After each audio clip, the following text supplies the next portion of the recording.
We're going to be talking about loving our neighbors today, so that's a good place to do. We live in a curated society, and let me explain what I mean by that. Things just get curated for us. For instance, all my news gets curated by the people around me because I quit watching the news. So my wife and my children just tell me what's happening, what's important. They keep me up on, current events, things like that. But the problem with that is I only get what they want me to know. The stuff that they don't like never makes it to me. So fortunately, my wife and my children kind of have different views of the world, so I get both sides. But let me give you an example. If I were to sit down and look at all the things that the internet tells me I need to know, you know what it would be?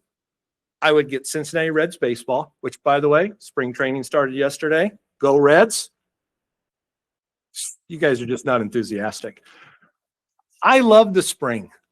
There's days that are stormy, and then you have that perfect afternoon where it's just hard to even stay in your office because you think I should be out playing Little League baseball somewhere. But along with my Reds, I'd have a lot of coffee stuff in my feed, and I'd have a lot of, things about my pets and my wife and my children. And that's what would come through the algorithm. That's what would come through the filter and tell me what's going on in the world around us. In a lot of ways, we live in digital gated communities. We need to understand something. Gated communities came about because people didn't want just anybody living near them. I'm sure the original gated community had color restrictions on who could live in that neighborhood. Matter of fact, it doesn't mean anything, but I'm sure that this piece of property right here has a covenant. We call it a covenant that talks about who we can and cannot sell this piece of property to. And I know that because I've looked at the old deed, and it's actually in there. And that was 1954-ish. Well, probably before that. That's when the building was built. I'm looking at all the historians aren't around these days. I see Terry's giving me the head shake. 70 years ago, there was a restriction on who could live in this neighborhood. Think about that. And we do that with our digital lives. The only things I see are things that I like. Things like me. And don't get me wrong, before I completely got off of Facebook, I blocked quite a few of you. My funnel got so narrow that basically I was only reading stuff that I posted. So I might as well just get rid of it at that point. And you know why? It's because I'm the only guy that I can trust. Here's the problem. We have taken that kind of algorithm and that kind of gated community, and we've tried to apply it to our whole lives. We're to the point where we don't like people who aren't like us. And so we've gotten to the point where our neighbors are who's in our tribe. It's the people who look like me, vote like me. They make me feel comfortable. If someone is difficult, different, or needy, I just try to scroll right past them in real life. Have you ever seen somebody scroll past somebody else in real life? It doesn't look good. Not a good look. Jesus crashes this algorithm. In Luke chapter 10, we see an expert in religious law try to find a loophole for who he is obligated to love. It's a familiar passage, maybe one of the most familiar passages that we know, but Jesus answers him with a story that shatters our comfortable, shatters our feed, shatters our reality. And so this morning, as we look at getting real, we want to get real about our perception of who others are. I'm not going to talk about what you should do. I think we know that. You should love your neighbor as yourself. Everybody understands. If we don't understand that, maybe we need a lesson 2.3 or something. But as long as we understand that we should love our neighbors as ourselves, the real question becomes what the lawyer said. Where's the loophole? So let's go look at it. Luke chapter 10. We're going to start in verse 25. Luke chapter 10, starting in verse 25. One day, an expert in religious law stood up to test Jesus by asking him this question. Teacher, what should I do to inherit eternal life? And Jesus replied, what does the law of Moses say? How do you read it? And the man answered, you must love the Lord your God with all your heart, all your soul, all your strength, and all your mind. And love your neighbor as yourself. Understand something. This expert in religious law, he knew that those two were combined. That's a given. That's a prerequisite before we move on any further. We need to understand that what God wants is for us to love him with all of our heart, soul, mind, and strength, and love our neighbor as ourselves. And this teacher, this expert in religious law, he understood that. He wasn't a teacher. Jesus was the teacher. Sorry about that. He understood that. So he says it. And Jesus says, right, do this and you will live. But the man wanted to justify his actions. So he asked Jesus, and who is my neighbor? And Jesus replied with a story. A Jewish man was traveling from Jerusalem down to Jericho, and he was attacked by bandits. They stripped him of his clothes, beat him up, and left him half dead beside the road. By chance, a priest came along. But when he saw the man lying there, he crossed to the other side of the road and passed him by. A temple assistant walked over and looked at him lying there, but he also passed by on the other side. Then a despised Samaritan came along, and when he saw the man, he felt compassion for him. Going over to him, the Samaritan soothed his wounds with olive oil and wine and bandaged them. Then he put the man on his own donkey and took him to an inn, where he took care of him. The next day, he handed the innkeeper 2 silver coins, telling him, "Take care of this man. If his bill runs higher than this, I'll pay you the next time I'm here." Now, which of these 3 would you say was a neighbor to the man who was attacked by bandits? And Jesus asked. The man replied, "The one who showed him mercy." Then Jesus said, "Yes, now go and do the same." The lawyer wanted a loophole. Imagine that. He wanted to justify himself. So he says, who is my neighbor? The lawyer's not asking, how can I love more people? He's not looking to widen the expanse of who a neighbor is. The lawyer is asking specifically, where can I draw the line?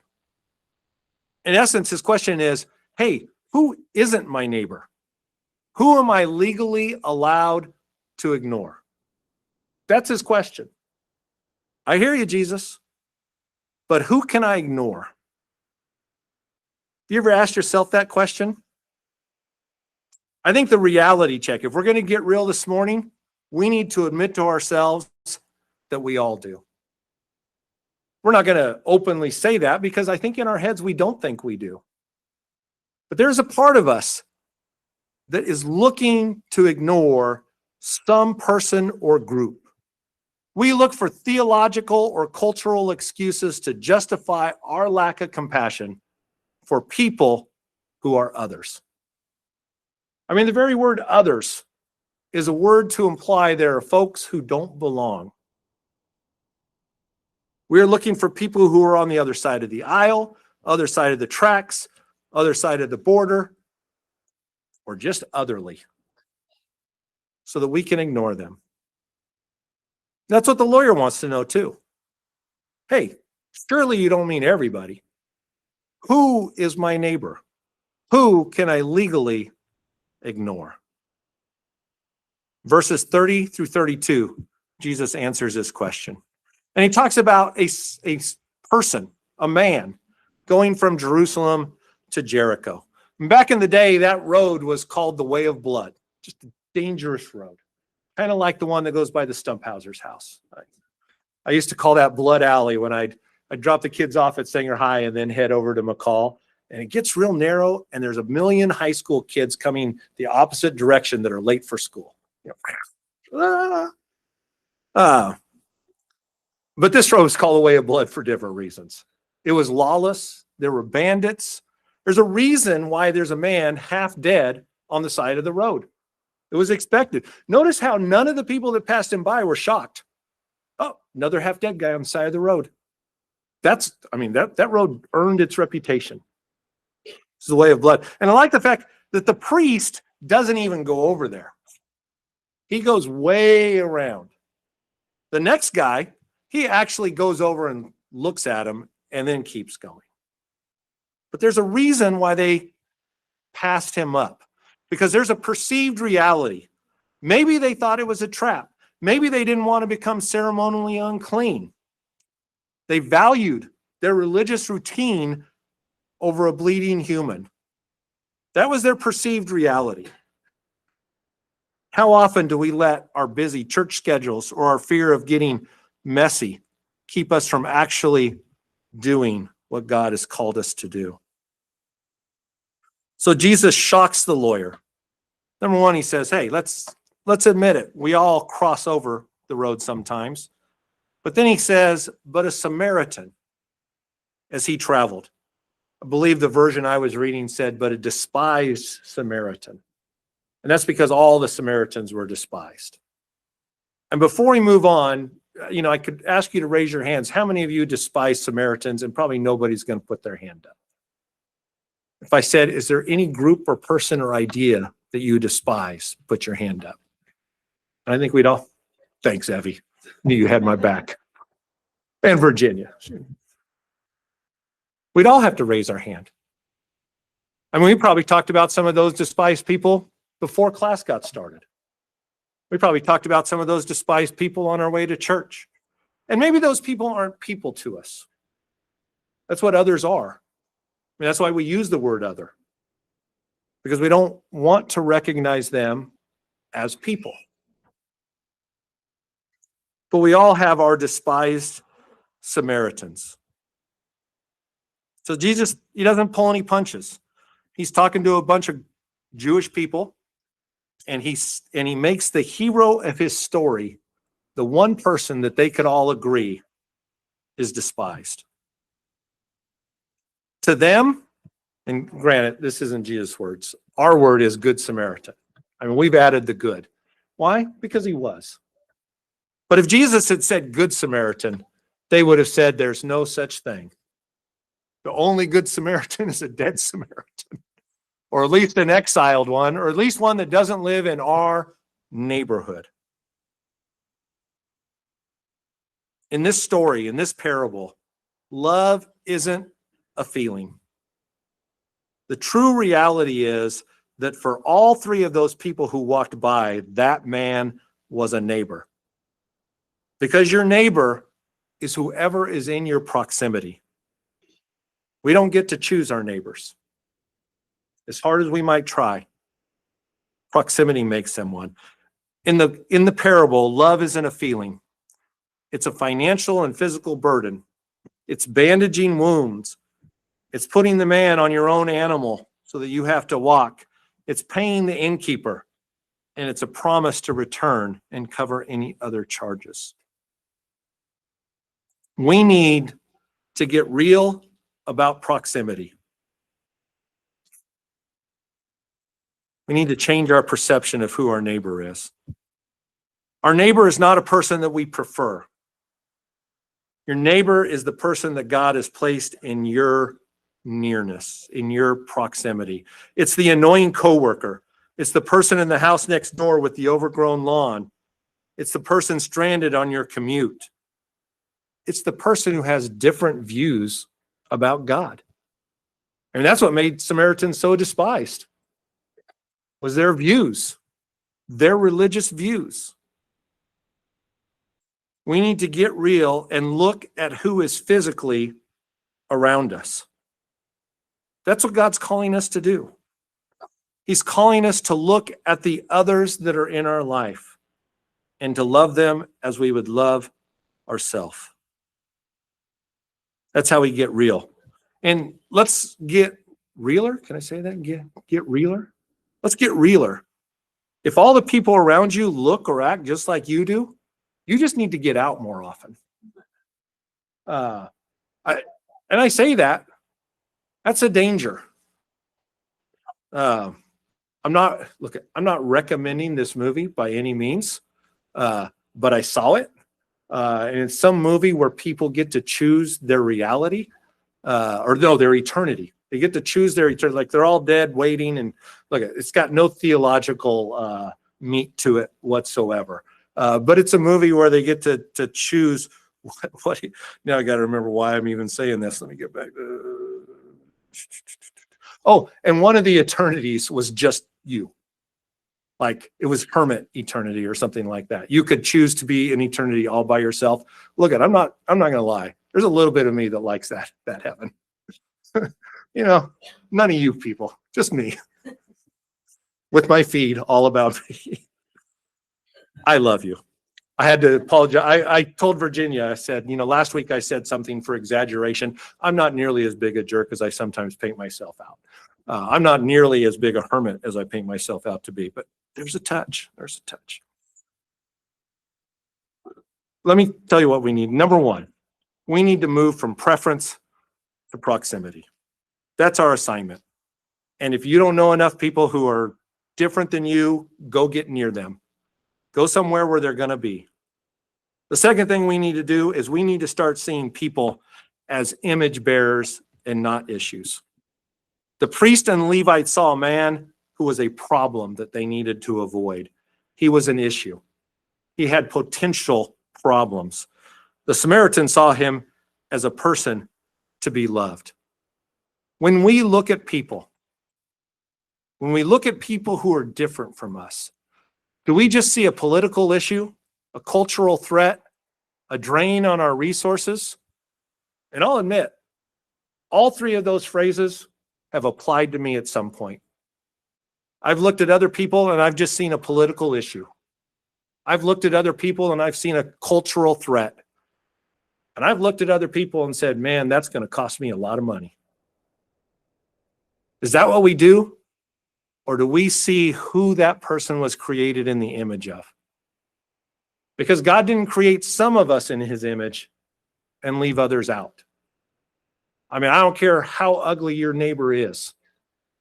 They were created in the image of God. And if you need help understanding that, think back to a time in your life, maybe even just an instant, where you were anything but godly. Thirdly, we need to accept the cost of compassion. Real love is always going to be an interruption. Real love costs time, money, and maybe most importantly, comfort. And if our love for the others, number one, I keep saying others. Step one, if our love for other creatures and children of God never inconvenience us, then it might just be politeness and not love.